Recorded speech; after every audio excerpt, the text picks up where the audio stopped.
Dear children, welcome to my channel.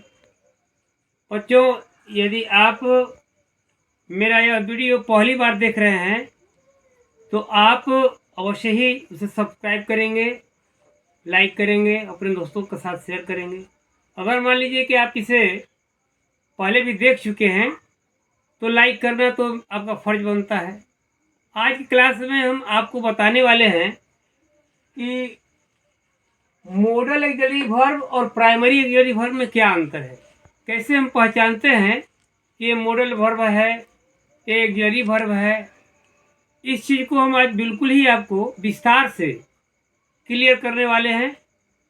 अब देखिए, एक एक करके हम आपको जो है क्रम बाई क्रम एग्जाम्पल के द्वारा समझाते जाएंगे और आज यह भी बतलाएंगे कि टोटल ऑक्सिलरी वर्ब कितने होते हैं। एंशिएंट ग्रामर में हम लोग पढ़ चुके हैं कि ऑक्सिलरी वर्ब 24 होते हैं, लेकिन मॉडर्न इंग्लिश ग्रामर के अनुसार ऑक्सिलरी वर्ब 24 के बजाय 28 हो गए हैं। उसकी जानकारी आज हम इस क्लास में आपको विस्तार से देने जा रहे हैं। तो आइए देखिए एग्जाम्पल के अनुसार। देखिए, there are two major classes of English verb. English verb का दो जो है बड़ा पैमाना है, जिसमें कि पहला होता है लेक्सिकल या ऑर्डिनरी वर्ब, या इसे मेन वर्ब के भी नाम से जानते हैं। मेन वर्ब का 3 नाम है, उसे हम लेक्सिकल वर्ब कहते हैं, ऑर्डिनरी वर्ब कहते हैं या मेन वर्ब कहते हैं।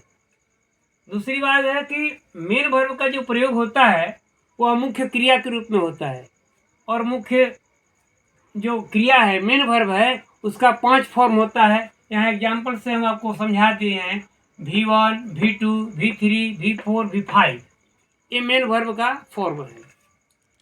अब आप लेक्सिकल वर्ब को एक और तरीका से पहचान सकते हैं कि उसके पहले क्या टू अवश्य लगा रहता है। लेक्सिकल वर्ब के पहले टू लगा रहता है, जिसे हम वर्ब के मूल रूप कहते हैं। जब लेक्सिकल वर्ब के पहले यानी मेन वर्ब के पहले जब टू लगा रहता है, उस समय हमारा जो मेन वर्ब है वह मूलावस्था में होता है, मूल रूप में होता है। जैसे एग्जाम्पल से हम आपको यहाँ पर दिखा दिए हैं, to do, to eat, to go, etc। और जब हमें इसे किसी टेंस और फॉर्म में प्रयोग करना होता है तो उस समय हम टू को हटा करके उस टेंस और फॉर्म के मुताबिक इस वर्ब का हम रूप लिख देते हैं। ठीक है, तो आप इस चीज़ को जो है आप सभी ध्यान से इसे समझ लीजिए, नोट कर लीजिए, फिर हम अगला जो है आगे बढ़ते हैं। तो बच्चों देखिए, हम एग्जाम्पल के द्वारा आपको ऑक्सिलरी वर्ब का पूरा विस्तार यहाँ लिख दिए हैं। ऑक्सिलरी वर्ब का परिभाषा भी लिख दिए हैं कि ऑक्सिलरी वर्ब किसे कहते हैं। देखिए, a verb that use to help make tense, mood, voice and required expression, it is called auxiliary verb. जो टेंस बनाने में, मूड बनाने में, वॉइस बनाने में हेल्प करते हैं, मदद करते हैं, उन्हें हम ऑक्सिलरी वर्ब करते हैं। और ऑक्सिलरी वर्ब 2 प्रकार के होते हैं। कौन कौन होता है? पहला में आपको है primary auxiliary verb. Primary auxiliary verb के अंतर्गत वर्ब आते हैं, उनका नाम है verb to do. Verb to do के अंतर्गत डू, डज, डिड, ये 3 है।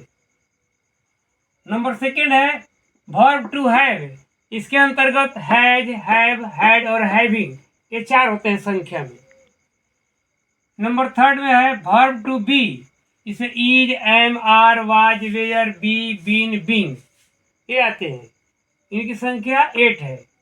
अब आएंगे दूसरा नंबर जो मॉडल वर्ब है उसको देखेंगे। Should, would, can, could, shall, will, may, might, must, ought to, use to, need and dare, ये क्या है? मॉडल वर्ब है। इनकी संख्या 13 है। तो बच्चों, इस तरह से आप देखें कि वर्ब टू बी 3 हो गया, वर्ब टू हैव 4 हो गया, और वर्ब टू बी 8 हो गया, और मॉडल ऑक्सिलरी वर्ब जो है वो 13 हो गया। कुल संख्या मिलाकर के 28 होते हैं। कितने हो गए? 28। एंशिएंट ग्रामर में हम लोग 24 पढ़े थे, लेकिन मॉडर्न में 28 ऑक्सिलरी वर्ब हो गए हैं। अब हम आपको बताने जा रहे हैं कि मॉडल वर्ब और ऑक्सिलरी वर्ब में क्या अंतर है, कैसे हम पहचानते हैं कि ये मॉडल वर्ब है, कैसे पहचानेंगे कि ये ऑक्सिलरी वर्ब है। तो आइए अगला एग्जाम्पल से उसको भी क्लियर करते हैं। वर्ब का प्रयोग सिर्फ हेल्पिंग वर्ब के रूप में होता है, उसका प्रयोग मेन वर्ब के रूप में कभी नहीं होता है। आइए आप एग्जाम्पल से इसको समझिए। जैसे एग्जाम्पल में हुआ आई कैन गो, यहाँ कैन जो है यह मॉडल वर्ब है।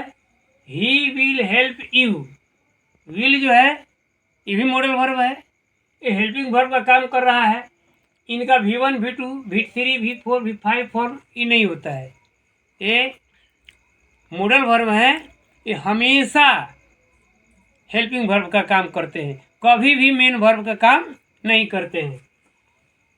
अब देखिए आपको हम यहाँ एक दूसरे एग्जाम्पल से बता रहे हैं कि इनका रूप सभी पर्सन और नंबर और सब्जेक्ट के साथ एक समान होता है, चाहे वो फर्स्ट पर्सन का हो, सेकेंड पर्सन का हो, सिंगुलर नंबर हो, प्लूरल नंबर हो, लेकिन वो हमेशा एक ही तरह सबके साथ रहता है। जैसे एग्जाम्पल से हम आपको यहाँ दिखा रहे हैं, I can go, I first person का है, इसके साथ भी मॉडल वर्ब कैन लगा हुआ है।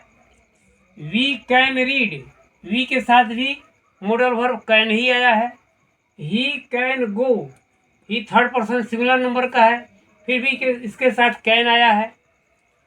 You can go, you second person का है, इसके साथ भी कैन ही आया है। दे कैन गो, ये थर्ड पर्सन प्लूरल नंबर का हो गया। ईट कैन गो, ये छोटे जीव या निर्जीव के लिए है, फिर भी सबके साथ गो यहाँ कैन ही आया है, सबके साथ क्या आया है, कैन आया है। किसी में जो है चेंज नहीं है, चाहे वो फर्स्ट पर्सन का हो, सेकेंड पर्सन का हो, थर्ड पर्सन का हो, सिंगुलर नंबर हो या प्लूरल नंबर का हो, ये सबका जो है हेल्प कर रहा है। आई कैन गो में गो को कैन हेल्प कर रहा है, वी कैन रीड में रीड को कैन हेल्प कर रहा है। ये हमेशा हेल्पिंग वर्ब का काम करता है, कभी भी मेन वर्ब का काम नहीं करता है। आउट टू तथा यूज टू, ये दो ऐसे वर्ब हैं कि इनको छोड़ करके बाकी सभी वर्ब बिना टू का लिखा जाता है, लेकिन जब भी हमको आउट लिखना होगा, यूज लिखना होगा, तो उसके बाद टू अवश्य लगाना पड़ेगा। एग्जाम्पल से हम आपको क्लियर कर दिए हैं। He will come, he will come, देखिए यहाँ यूज टू के साथ में टू लगा हुआ है, आउट टू के साथ में टू लगा हुआ है, लेकिन ही विल के साथ में टू नहीं लगा हुआ है। यू विल गो, यहाँ विल के साथ में टू नहीं लगा हुआ है। आगे देखिए, डेयर नीड यूज, तीन ऐसे वर्ब हैं जिनका प्रयोग मार्जिनल मॉडल ऑक्सिलरी वर्ब या सेमी मॉडल ऑक्सिलरी वर्ब के रूप में जो है उसे कहा जाता है कि ये सेमी मॉडल ऑक्सिलरी वर्ब है, क्योंकि ये तीनों ऐसे हैं कि कभी कभी मेन वर्ब का भी काम करते हैं और कभी कभी मॉडल वर्ब का भी काम करते हैं, इसलिए इनको मार्जिनल मॉडल वर्ब या सेमी मॉडल वर्ब के नाम से जाना जाता है। अब हम आपको एग्जाम्पल के द्वारा इन तीनों को क्लियर करने जा रहे हैं कि किस तरह से सेंटेंस में ये सेमी मॉडल ऑक्सिलरी वर्ब का काम करते हैं और कैसे ये सेंटेंस में मॉडल वर्ब का काम कर रहे हैं। देखिए हम एग्जाम्पल के द्वारा आपको यह क्लियर करने जा रहे हैं कि किस तरह से एक ही चीज़ कभी मॉडल वर्ब कभी ऑक्सिलरी वर्ब ये दोनों रूप में कैसे प्रयोग हो रहा है, आप एग्जाम्पल से इसे बिल्कुल स्पष्ट समझ सकते हैं।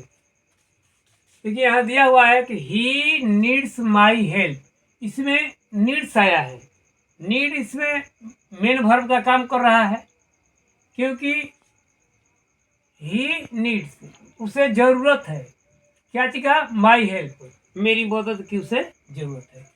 नेक्स्ट सेंटेंस देखेंगे, ही नीडंट हेल्प मी, यहाँ नीड जो है यह हेल्पिंग वर्ब का काम कर रहा है, क्योंकि हेल्पिंग वर्ब के बाद में यहाँ नॉट आया है, नीडंट आया है। इस सेंटेंस में नीड हेल्पिंग वर्ब है, लेकिन ये पहला सेंटेंस जो है इसमें नीड मेन वर्ब का काम कर रहा है। ठीक उसी तरह से आप डेयर के बारे में समझेंगे।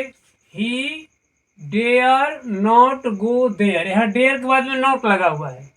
क्लियर है कि एक्सिलरी वर्ब है, हेल्पिंग वर्ब है, क्योंकि हेल्पिंग वर्ब के बाद ही नॉट आता है। तो आप देखेंगे कि डेयर जो है इस सेंटेंस में हेल्पिंग वर्ब का काम कर रहा है, और दूसरे सेंटेंस में यही डेयर यहाँ डेयर्स हो गया है, मेन वर्ब का काम कर रहा है।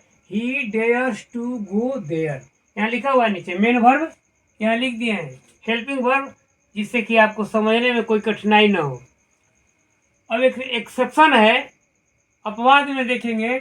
यूज टू का निगेटिव फॉर्म मॉडल वर्ब के रूप में सिर्फ यूज नॉट टू तथा इंट्रोगेटिव में सिर्फ यूज आई टू गो यह होना चाहिए, लेकिन इसका प्रयोग निगेटिव फॉर्म में डिड नॉट भी होता है, या यूज होता है, या डिड नॉट यूज होता है। देखिए डिड नॉट यूज, यहाँ यूज आ गया, या इसको हम लिखते हैं डिड नॉट यूज।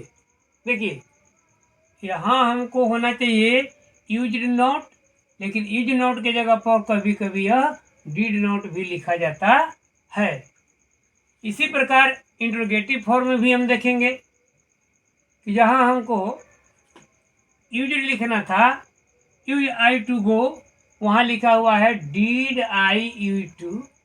अब इधर जो भी हमको वर्ब देना होगा आगे हम दे सकते हैं, टू के बाद में गो लिख सकते हैं, ईट लिख सकते हैं, कॉम लिख सकते हैं, जो कुछ भी लिखना है हम इससे आगे जो वर्ब दे सकते हैं इसका। ठीक है, अब यहाँ पर देखेंगे डिड आई यूज टू, ऐसा भी होता है। टू के बाद में इधर हम जो भी वर्ब देना होगा दे लेंगे, यह जो है आपका वर्ब हो गया, जो इच्छा हो देंगे। ठीक है, इस तरह से ये इस एक्सेप्शन को भी समझना है आप लोगों को कि यूज टू के बदले में डीड का भी प्रयोग होता है।